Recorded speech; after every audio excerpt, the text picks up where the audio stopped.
వరంగల్ జిల్లా గిజిగొండ మండలం పోగుల ఆగయ్య నగర్లో గతంలో ఫిబ్రవరి 22వ తారీఖు ఆ ఇల్లు పిలవడం జరిగింది. గీసుగొండ గీసుగొండ ఎస్ఐ గారు వచ్చి దీన్ని పంచనామా చేశారు.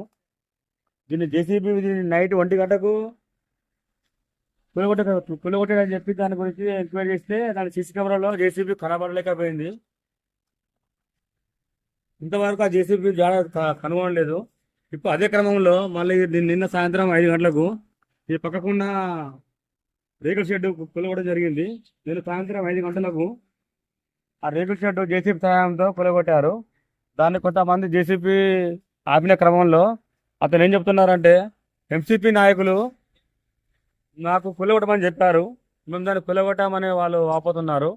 ఆ జేసీబీ అనే డ్రైవర్ ఓనర్ నెంబర్ తీసుకొని వాళ్ళు తీసుకొని పోవడం జరిగింది. వాళ్ళు ఏమంటారు, దీనికి అధ్యక్షత అంటే జీకే మన కుమారస్వామి, ఎంసీపీఐ జిల్లా కార్యదర్శి గోనె కుమారస్వామి ఆధ్వర్యంలో గుడిసెలు నడుస్తున్నాయి. ఇన్ని రోజులు అది కొలగొట్టినప్పుడు ఎవరు కొలగొట్టారు అనే సందిగ్ధంలో పడ్డ జనాలు ఇప్పుడు గోనె కుమారస్వామి గారి దగ్గరుండి పని చేపిస్తున్నారు అంటున్నారు. ఒక కొనవల్ల బాధితులు అడిగితే డబ్బులు డిమాండ్ చేస్తున్నారు. ఒక్కొక్క గుడిసెకు 50,000 1,00,000 రూపాయల దాకా డిమాండ్ చేస్తున్నారు అంటున్నారు. గోనె కుమారస్వామి కలవడం లేదు, ఫోన్ లేపడం లేదు.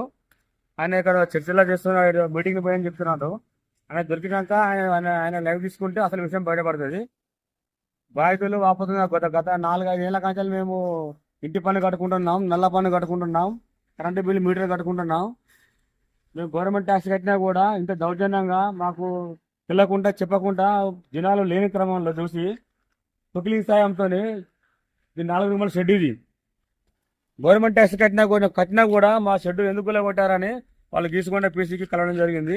ఎస్ఐ గారు చాలా సీరియస్గా తీసుకున్నారు, రంజిత్ కుమార్ గారు. ఇప్పుడు పక్కకున్న ఫిబ్రవరి 20వ తారీఖు జరిగిన క్రమంలో కూడా అది ఇంతవరకు రిసిప్ట్ దొరకలేకపోవడంతో నైట్ 1 గంట కాబట్టి ఇబ్బంది జరిగింది. ఇది పొద్దున సాయంత్రం 5 గంటలు కాబట్టి కొంతమంది జేసీబీ ఆపి దాన్ని పట్టుకొని వాళ్ళని బెదిరించడంతో అసలు నిజాలు బయటపెట్టే జరిగింది. ఎంసీపై లీడరు ఇద్దరు మంద రవి, రంజిత్ ఇద్దరు పేరు చెప్పడం జరిగింది. సిఏ గారు దాని గురించి ఎంక్వైరీ చేసి జేసీబీ ఫోన్ నెంబర్ తీసుకొని ఇవాళ నైట్ ఎంక్వైరీ చేస్తా అని చెప్పారు. బాధితులకు హామీ ఇచ్చారు ఎస్ఐ గారు, ఏది ఉన్నా కూడా నేను వాళ్ళని జేసీబీని పట్టుకొని వాళ్ళని సీజ్ చేసి దీనికి కారణం ఎవరు చేశారు, ఇంత నష్టపరిహారం ఎందుకు జరిగిందని ఎస్ఐ గారు బాధితురాలకు హామీ ఇచ్చారు. దీని ఓనర్ వచ్చేసి దామర ఝాన్సీ. వాళ్ళు చెప్పిన మాట ఏంటిదంటే, మేము 2 సంవత్సరాలుగా ఇంటి పన్ను కడుతున్నా కూడా మమ్మల్ని లెక్క చేయకుండా మాకు తెలియకుండా కొలగొట్టారంటున్నారు. ఆ పక్కన కొలగొట్టిందేమో బండి కుమారస్వామి. అతను కూడా 2 సంవత్సరాల కంచాలు మేము వేసుకొని 14 సంవత్సరాలు అవుతుంది. 14 సంవత్సరాల కంచాలు మేము ఇలా నివసిస్తున్నాం, మా తల్లిదండ్రులు నివసిస్తున్నారు. అది మాకు తెలియకుండా నైట్ 1 గంట కంచి కొలగొట్టారని పాపోయారు.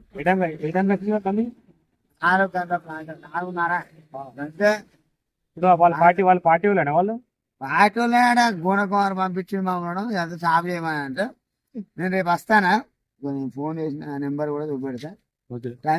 జనాలు చాలా మంది జనాలు కూడా చెప్తున్నారు, అది ఏరియా మొత్తం మీద గోనె కుమారస్వామి గారు ఇబ్బంది పడుతున్నారు. గోనె కుమారస్వామి అని చెప్తున్నారు. ప్రత్యేక సాక్షి ఇప్పుడు చెప్పిన మాట మీరు విన్నారు. గోనె కుమారస్వామి సాపేసిందని పార్టీ వాళ్ళందరూ వచ్చి ఆయన పేరే సాక్ష్యంగా చెప్పారట.